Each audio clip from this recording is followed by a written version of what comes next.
So the person that should lead the initiative is somebody who has some type of supervisory authority.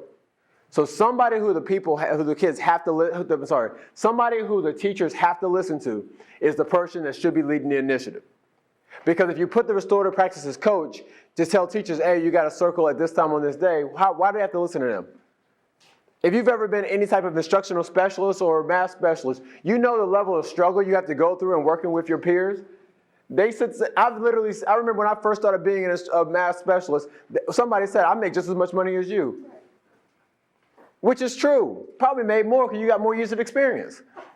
But so they will say things like that, and so they will respect you. And so the worst thing you can do in that position is have to go now run to the administrator and say, hey, the teachers won't listen to me.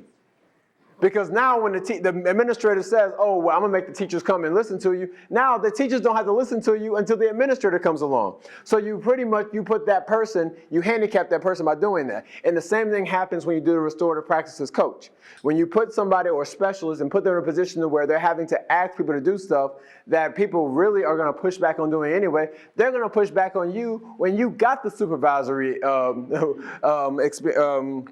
role. So you have to let the person who's leading the initiative be somebody who could, if you don't follow through what you're supposed to do, you may have to get it written up.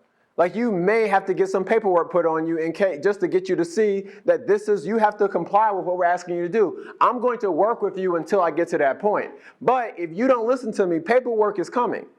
And you got to be willing to follow through with the paperwork because that's the role of the administrator. The administrator is somebody that's being insubordinate. You have to hold them accountable just like a teacher has to hold a student accountable when they're being insubordinate. And so that's where the role of the person leading the initiative needs to be somebody who has that kind of authority on the campus to be able to hold teachers accountable with in the proper process to hold teachers accountable. So putting that in the role of the coach is really not fair.